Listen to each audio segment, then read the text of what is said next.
M. Cioran. El aciago demiurgo. El aciago demiurgo. Con excepción de algunos casos aberrantes, el hombre no se inclina hacia el bien, que Dios le impulsaría a ello. Debe vencerse, hacerse violencia, para poder ejecutar el menor acto no manchado de mal. Cada vez que lo logra, provoca y humilla a su creador.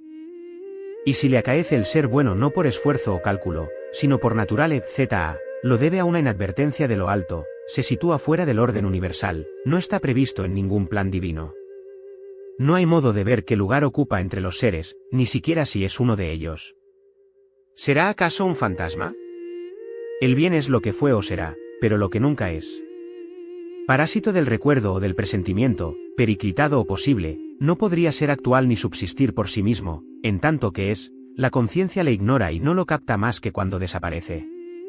Todo prueba su insustancialidad, es una gran fuerza irreal, es el principio que ha abortado desde un comienzo, desfallecimiento, quiebra inmemorial, cuyos efectos se acusan a medida que la historia transcurre.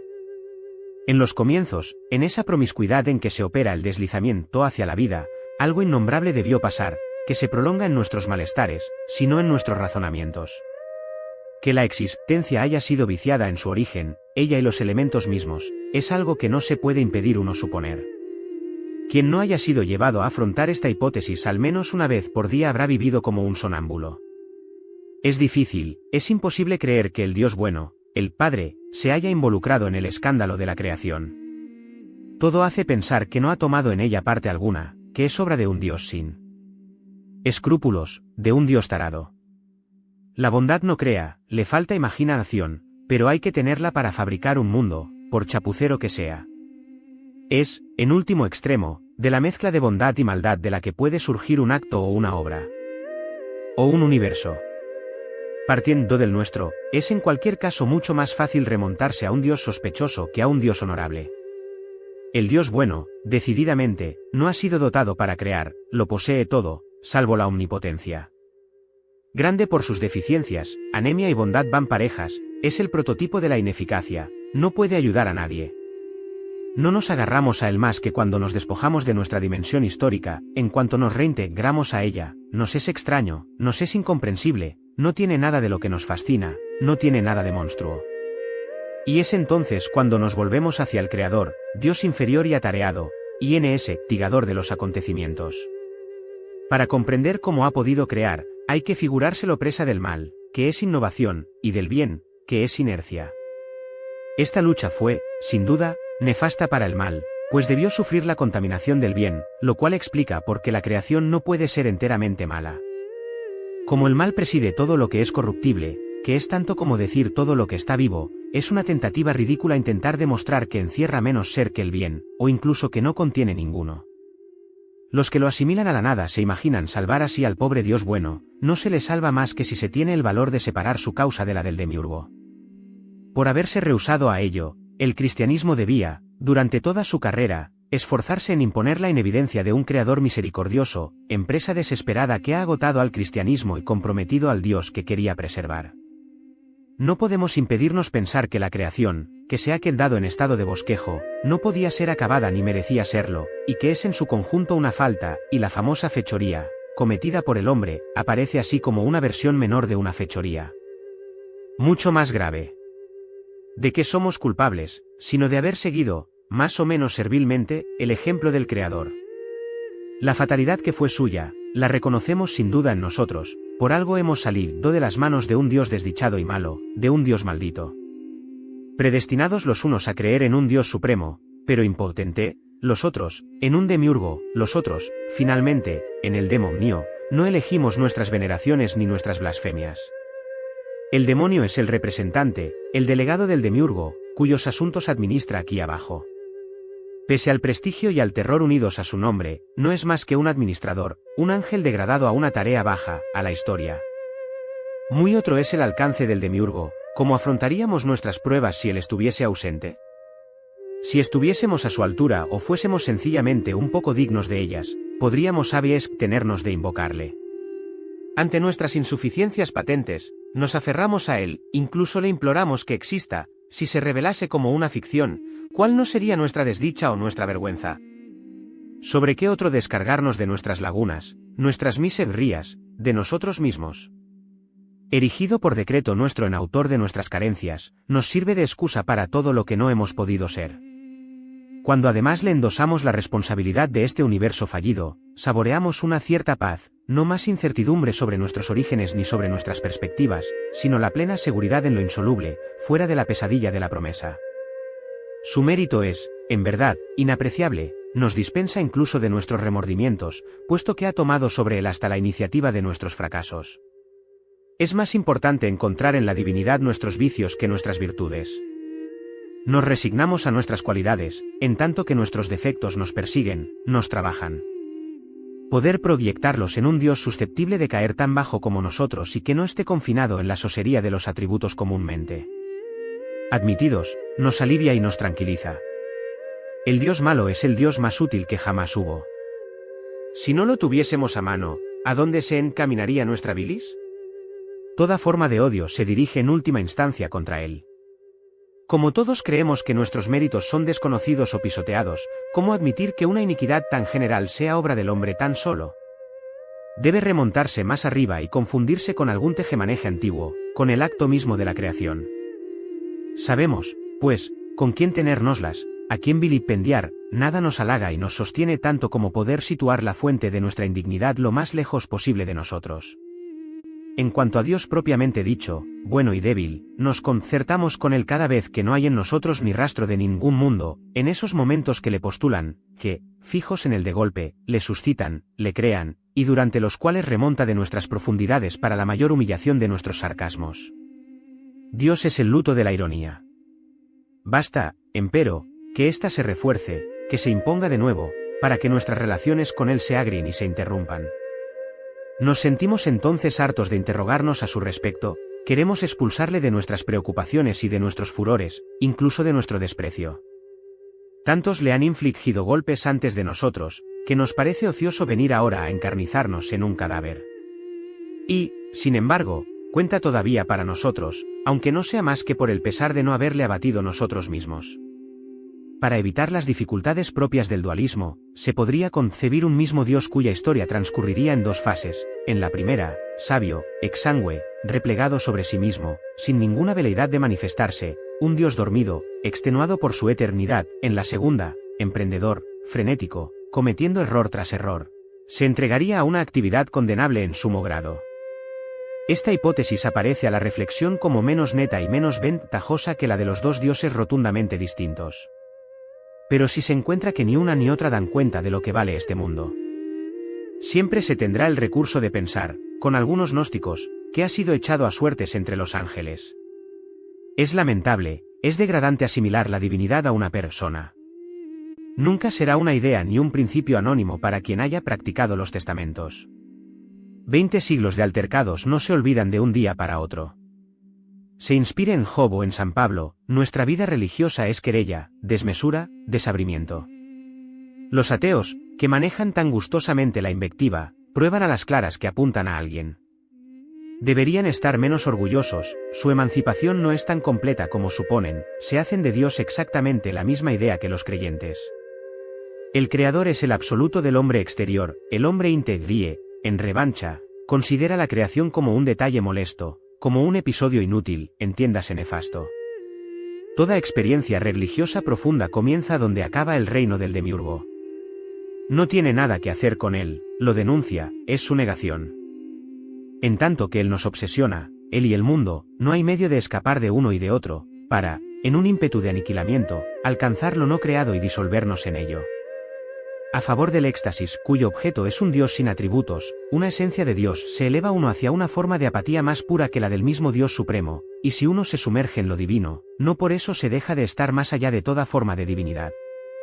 Esa es la etapa final, el punto de llegada de la mística, mientras que el punto de partida era la ruptura con el demiurgo, el rehúse a confraternizar todavía con él y a aplaudir su obra. Nadie se arrodilla ante él, nadie le venera. Las únicas palabras que se le dirigen son súplicas invertidas, el único modo de comunicación entre una criatura y un creador igualmente caídos. Al infligir al Dios oficial las funciones de padre, de creador y de gerente, se le expuso a ataques de resultas de los cuales debía sucumbir. ¿Cuál no hubiera sido su longevidad si se hubiese cese eso que parecía sostenerse tan bien? Como separarse de lo que subsiste por sí mismo, de lo que es. Se puede abandonar una ilusión, por inveterada que sea, pero ¿qué hacer, por el contrario, ante lo consistente, lo duradero? Si no hay más que lo existente, si el ser se exhibe por doquiera, ¿por qué medio apartarse de él sin desvío? Postulemos la engañifa universal por precaución o por medida terapéutica. Al temor de que no haya nada, sucede el de que haya algo. Es mucho más sencillo acomodarse a decir adiós al no ser que al ser. No es que este mundo no exista, sino que su realidad no es tal. Todo parece existir y nada existe. Toda búsqueda tramada, incluso la del mismo nirvana, si no se es libre de apartarse de ella, es una traba como cualquier otra. El sabor que se convierte en ídolo se degrada en no saber, como ya lo enseñaba la sabiduría védica. Están en espesas tinieblas los que se abandonan a la ignorancia, en más espesas todavía los que se complacen en el saber. Pensar sin saberlo uno mismo, o mejor no pensar en absoluto, sino quedarse ahí y devorar el silencio. Esto es a lo que debería llevar la clarividencia. Ninguna voluptuosidad podrá compararse a la de saber que no se piensa. Se objetará, pero saber que no se piensa, ¿acaso no es todavía pensar? Sin duda, pero la miseria del pensamiento es superada durante el tiempo que, en lugar de saltar de idea en idea, se permanece deliberadamente en el interior de una sola, que rechaza a todas las otras y que se anula a sí misma, desde el punto en que se da como contenido su propia ausencia. Esta injerencia en el mecanismo normal del espíritu no es fecunda más que si podemos renovar la voluntad. Debe curarnos del servilismo al saber, de la superstición de cualquier sistema. La liberación que nos seduce, que nos obnubila, no es la liberación. Hagamos que nada sea nuestro, empezando por el deseo, ese generador de espantos. Cuando todo nos hace temblar, el único recurso es pensar que si el miedo es real, ya que es una sensación, la sensación por excelencia, el mundo que lo causa se reduce a un ensamblamiento transitorio de elementos irreales, que en suma el miedo tanto más vivo en cuanto que damos crédito al yo y al mundo, y que debe inevitablemente disminuir cuando descubrimos la impostura del uno y del otro. No es cierto más que nuestro triunfo sobre las cosas, no es cierta más que esa constatación de irrealidad, que nuestra clarividencia establece cada día, cada hora. Liberarse es alegrarse de esa irrealidad y buscarla en todo momento. Visto desde el exterior, cada ser es un accidente, una mentira, salvo en el amor. Pero el amor se coloca fuera del conocimiento y de la verdad. Quizá deberíamos mirarnos desde fuera, poco más o menos como miramos a los otros, e intentar no tener ya nada en común con nosotros mismos. Si, respecto a mí, me comportase como un extranjero, no vería morir con una falta de curiosidad total, tal como mi vida, mi muerte no sería mía. Una y otra, en tanto que me pertenecen y que las asumo, representan esfuerzos por encima de mis fuerzas. Cuando, por el contrario, me persuado de que carecen de existencia intrínseca y que no deberían concernirme. ¡Qué alivio! ¿Por qué, entonces, sabiendo que todo es irreal en última instancia, dispararme por tal o cual futesa? Me disparo, claro está, pero no me apasiono, es decir, que no me tomo ningún interés real. Ese desinterés al que me aplico, que no alcanzo más que cuando troco mi antiguo yo por uno nuevo, el yo de la visión desengañada, y que triunfa aquí, en medio de estos fantasmas, donde todo me anula, donde el que yo era me parece lejano, incomprensible. Las evidencias a las que antes volvía la espalda, las distingo ahora en toda su claridad. La ventaja que saco de ello es que no siento ninguna obligación respecto a mi carne, respecto a toda carne. ¿Qué cuadro mejor para reunir las 18 variedades de vacío que exponen los textos mayanistas, tan preocupados por catalogar los diversos tipos de carencia? Y es que aquí se encuentra uno de inmediato en un estado agudo de irrealidad. Es apenas creíble hasta qué punto el miedo se adhiere a la carne, está pegado a ella, es inseparable y casi indistinta. Estos esqueletos no lo sienten, dichosos ellos. Es el único lazo fraternal que nos une a los animales, aunque ellos no lo conocen más que bajo su forma natural. Sana si se quiere, ignoran el otro, el que surge sin motivos, que podemos reducir, según nuestros caprichos, sea un proceso metafísico, sea una química de mente, y que cada día, a una hora imprevisible, nos ataca y nos sumerge. Para lograr vencerlo precisaríamos el concurso de todos los dioses reunidos. Se señala en lo más bajo de nuestro desfallecimiento cotidiano. En el momento mismo en que estaríamos a punto de desvanecernos si un algo no nos lo impidiese. Ese algo es el secreto de nuestra verticalidad. Permanecer erguido, en pie, implica una dignidad, una disciplina que nos han inculcado penosamente y que nos salva siempre en el último INE sectante. En ese sobresalto en el que aprendemos lo que puede haber de anormal en la carrera de la carne, amenazada, boicoteada por el conjunto de los elementos que la definen. La carne ha traicionado a la materia. El malestar que siente, que sufre, es su castigo. De una manera general, lo animado parece culpable respecto a lo inerte. La vida es un estado de culpabilidad. Estado tanto más grave cuanto que nadie toma verdaderamente conciencia de ello. Pero una falta coextensiva con el individuo, que pesa sobre él sin que lo sepa, que es el precio que debe pagar por su promoción a la existencia separada. Por la fechoría cometida contra la creación indivisa, esta falta, por ser inconsciente, no es menos real y penetra sin duda en el abrumamiento de la criatura. Mientras deambulo entre estas osamentas, intento representarme la carga de miedo que debían arrastrar, y cuando me detengo ante los tres monos, no puedo dejar de atribuir la parada en la evolución que han sufrido a una carga análoga, que, gravitando sobre ellos, les habrá dado ese aire obsequioso y alarmado. E incluso esos reptiles, ¿acaso no fue bajo un fardo semejante como debieron aplastarse vergonzosamente y ponerse a elaborar veneno al nivel del polvo para vengarse de su ignominia? Todo lo que vive, el animal o el insecto más repelente, tiembla, no hace más que temblar. Todo lo que vive, por el simple hecho de vivir, merece conmiseración. Y pienso en todos los que he conocido, todos los que ya no están, repantigados en sus ataúdes largo tiempo por siempre exentos de carne y de miedo. Y me siento aliviado del peso de su muerte. La ansiedad es conciencia del miedo, un miedo en segundo grado, que reflexiona sobre sí mismo. Está hecha de la imposibilidad de comulgar con el todo, de asimilarnos, de perdernos en él. Detiene la corriente que pasa del mundo a nosotros, de nosotros al mundo, y no favorece nuestras reflexiones más que para mejor destruir su impulso, desembriaga sin cesar el espíritu. Ahora bien, no hay especulación de cierto alcance que no proceda de una embriaguez, de una pérdida de control, de una facultad de perderse, luego de renovarse. Inspiración al revés, la ansiedad nos llama al orden, al menor vuelo, a la menor divagación. Esta vigilancia es funesta para el pensamiento, a menudo paralizado, encerrado en un círculo maldito, condenado a no poder salir de sí mismo más que a tirones y a escondidas. También es verdad que si nuestras aprehensiones nos hacen buscar la liberación, son ellas, empero, las que nos impiden alcanzarla. Aunque tema al porvenir hasta el punto de convertirlo en el único objeto de sus preocupaciones, el ansioso está prisionero del pasado, incluso es el único hombre que tiene realmente un pasado. Sus males, de los que es esclavo, no le hacen avanzar más que para mejor tirar de él hacia atrás. Llega a echar de menos el miedo bruto, anónimo, del que todo parte, que es comienzo, origen, principio de todo lo que vive. Por atroz que sea, es, sin embargo, soportable, puesto que todos los vivientes se resignan a él. Les sacude y les arrasa, pero no les aniquila.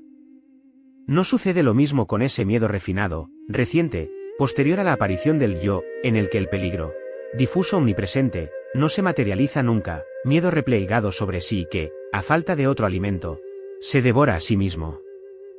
Si bien no he vuelto al museo, he estado allí en espíritu casi todos los días y heme sin experimentar cierto beneficio. ¿Qué hay de más calmante que rumiar esta última simplificación de los seres?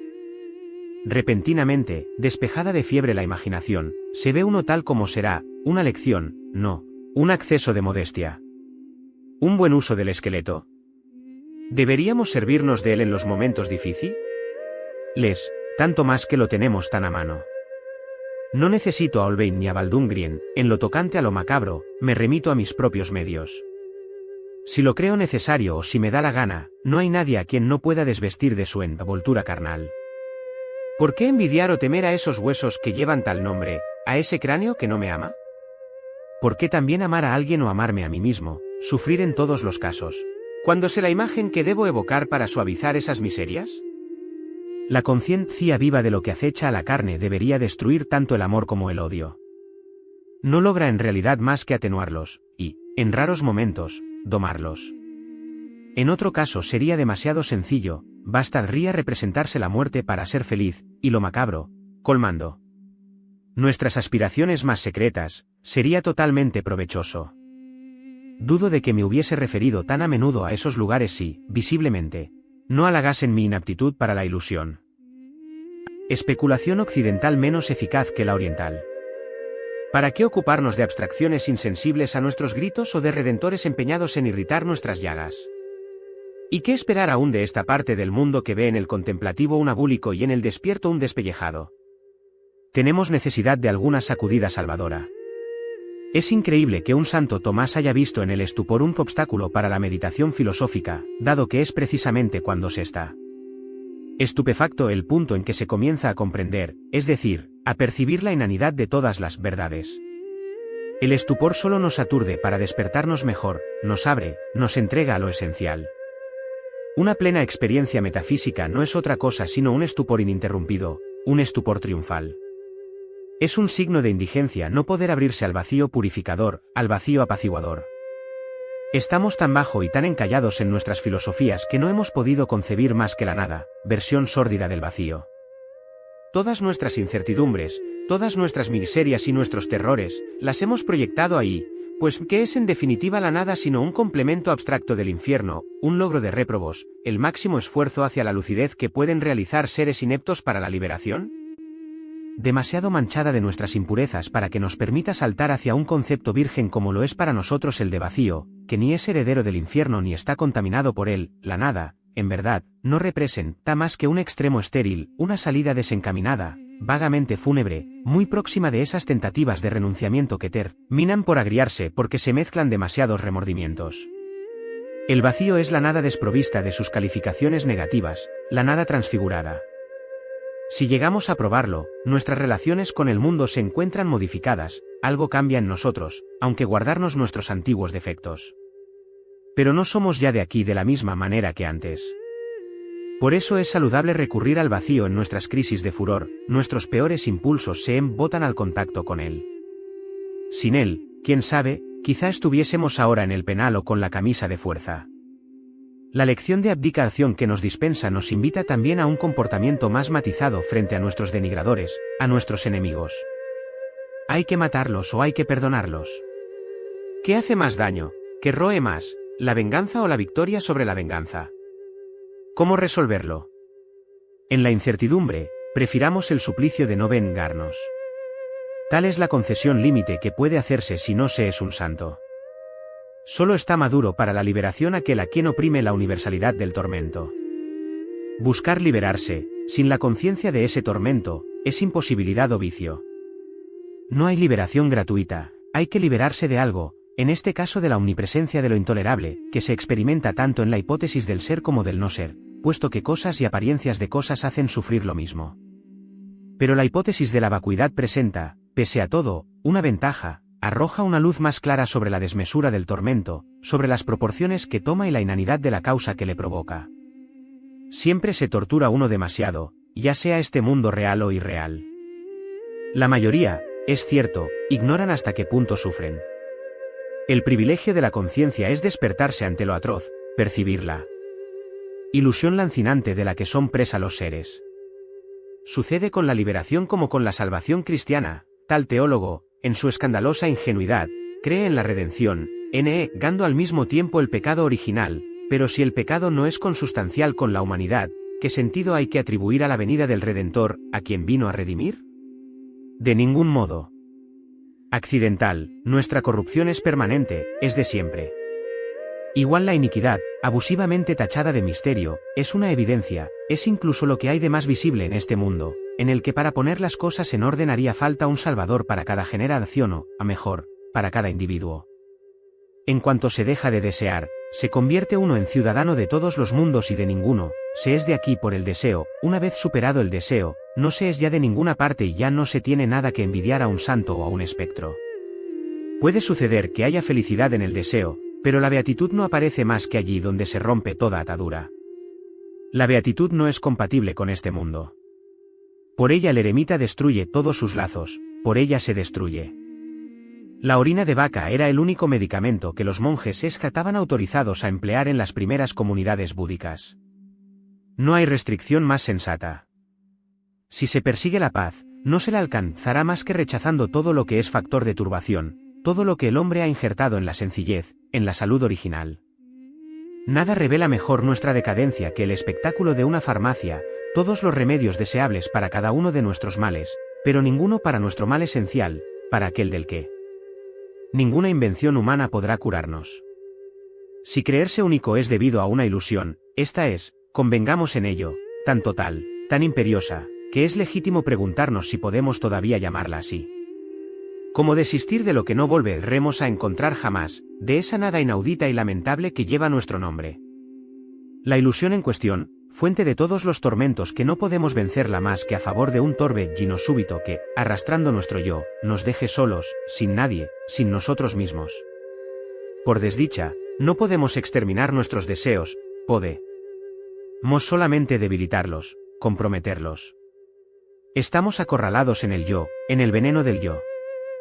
Solo cuando escapamos de ahí, cuando nos figuramos escapar, tenemos algún derecho a emplear las grandes palabras que usa la verdadera, y la falsa, mística. No existe conversión radical, se convierte uno con su naturaleza. Incluso el Buda tras la iluminación no era más que Siddhartha Gautama más el conocimiento. Todo lo que se cree haber ahogado vuelve a salir a la superficie tras un cierto tiempo, defectos, vicios, obsesiones. Las imperfecciones más patentes de las que se ha corregido uno retornan disfrazadas, pero tan molestas como antes. El trabajo que se habrá tomado uno para deshacerse de ellas no habrá sido, empero, completamente inútil. Tal deseo, alejado durante mucho tiempo, vuelve a aparecer, pero sabemos que ha vuelto, ya no nos lacera en secreto ni nos coge desprevenidos, nos domina, nos avasalla, seguimos siendo sus esclavos, es cierto, pero esclavos que consienten. Toda sensación consciente es una sensación que hemos combatido sin éxito. Nos aflige de otro modo, pues su victoria la habrá expulsado de nuestra vida profunda. En todo encuentro hemos escogido lo más fácil, Dios o sus sucedáneos, personas en todo caso, para tener con quien charlar o polemizar. Hemos sustituido la contemplación por la tensión, creando así entre la divinidad y nosotros relaciones enfadosamente pasionales. Solo los hombres que buscan, pero que no quieren encontrar han podido convertirse en virtuosos del drama interior. El gran descubrimiento moderno es el malestar espiritual, descoyuntamiento entre la sustancia y la vacuidad, más precisamente entre los simulacros de una y de otra. De aquí viene el culto a la singularidad en todos los dominios. Literariamente, un error raro vale más que una verdad probada, conocida, aceptada. Lo insólito, por el contrario, no tiene ningún valor en el plano espiritual, en donde solo cuenta el grado de profundización en una experiencia. Según el Bhagavad Gita, está perdido para este mundo y para el otro quien se le entregue a la duda, esa misma duda que el budismo, por su lado, cita entre los 5 obstáculos para la salvación. Y es que la duda no es una profundización, sino un estancamiento, vértigo del estancamiento. Con ella, es imposible ponerse en camino y llegar a la meta, es rumia y nada más. Cuando se cree uno más alejado, vuelve a caer en ella y todo comienza de nuevo. Es preciso que explote para que pueda uno internarse en la vida de la emancipación. Sin ese estallido, que debe pulverizar hasta las razones más legítimas de dudar, se eterniza uno en el malestar, se lo cultiva, se evitan las grandes resoluciones, se roe uno y se complace en roerse. De la pasión de borrarse, de no dejar huellas, es incapaz quien se apega a su nombre y a su obra, y, todavía más, quien sueña con un nombre o una obra, el vacilante, en suma, ese, si se obstina en la salvación, no logrará, en el mejor de los casos, más que un atascamiento en el nirvana. No se figura uno un místico amargo. Saber según el mundo, sequedad clarividente, exceso de lucidez sin dimensión interior, la amargura es patrimonio de quien, habiendo hecho trampa en sus relaciones con lo absoluto y consigo mismo, ya no sabe a qué dedicarse ni a quién dirigirse. Es, pese a todo, más frecuente de lo que se imagina, es normal, cotidiana, el lote de cada uno. La alegría, en contrapartida, fruto de una hora excepcional, parece surgir de un desequilibrio, de un desarreglo en lo más íntimo de nuestro ser, hasta tal punto se contradice con las evidencias en que vivimos. ¿Y si viniese de otro sitio, de más lejos que nosotros mismos? Es dilatación, y toda dilatación participa de otro mundo, mientras que la amargura es compresión, incluso si el infinito se yergue como trasfondo. Pero es un infinito que aplasta en lugar de liberar. No puede ser concebible que la alegría sea un desarreglo, aún menos que no venga de ninguna parte, es tan plena, tan envolvente, tan maravillosamente insoportable, que no se la sabría hacer frente sin alguna referencia suprema. En todo caso, es ella, y solo ella la que permite concebir que puedan forjarse